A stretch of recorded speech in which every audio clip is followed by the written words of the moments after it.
You know, in chess, when you study, you do better.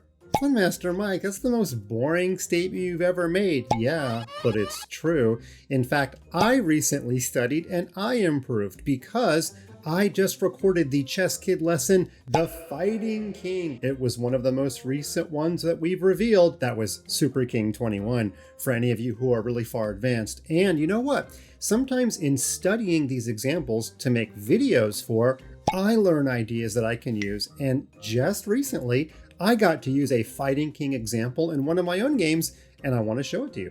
I was white in this position, and I've sacrificed the exchange for 2 center pawns. And what I really want to do is get my pawns off of dark squares onto light squares. The minute those pawns start moving, the pawns are going to overwhelm the rooks. But the problem is, I don't have a light squared bishop. I have a dark squared bishop. So the key move in this entire game is pawn e6. If my pawns can even out and I can move that snow cloud down the chessboard, the pawns teamed up with my knight, my rook, and my bishop, they're going to win the game.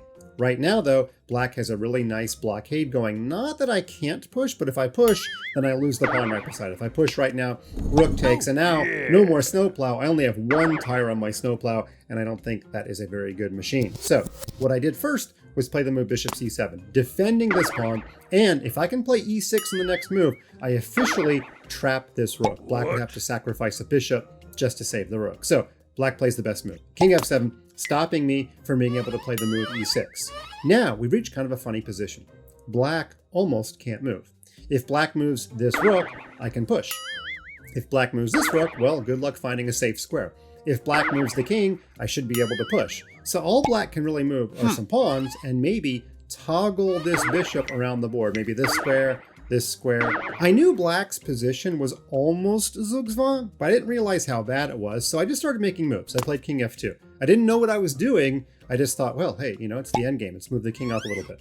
Now black played g6, and I just played g3. Just put all my pawns in a pawn chain, make sure black never takes that pawn, and I was just making a move. Now black played h5, and I kind of realized black is just pushing pawns. So I pushed a pawn. I decided, hey, you know what? If I get this pawn further down the board, maybe I can target this pawn one day because it's on a dark square. So black got that pawn off of the dark square, so I could not target it with my bishop or even with my knight. So I played the move a5. My opponent played bishop c4, clearly just toggling. And here I played the move rook to e3.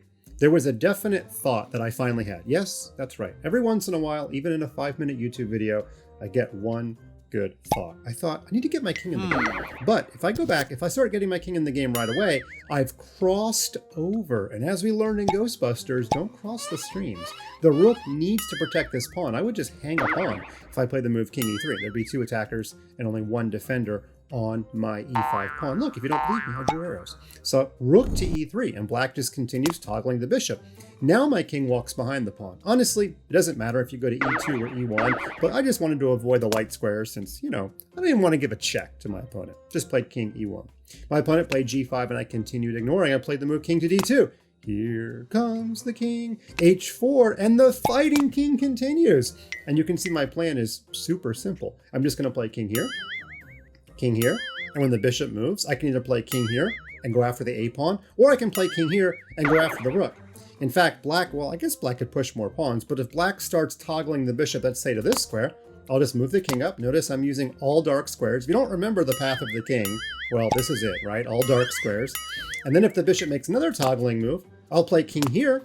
And when the bishop toggles again, remember the bishop has to keep an eye on this square at all times, I just play king c6, and my king is the fighting king that has broken down black's position. Now you might be wondering, FunMasterMike, what about bishop e6? Well, you know what? We're going to get to that because it happened in the game. If we go back to the position after h4, where I played king c3, black made an immediate boo-boo. That's a technical term, boo-boo. Black played bishop to e6, and that actually allows me to win right away, not by taking, this knight is better than the bishop, but by pushing f5 with tempo.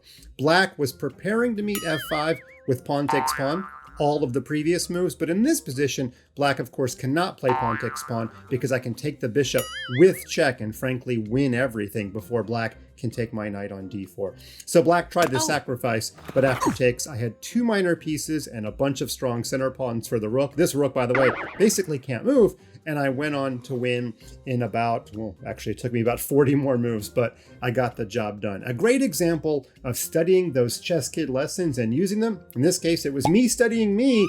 It's very meta, but it worked. The Fighting King in action.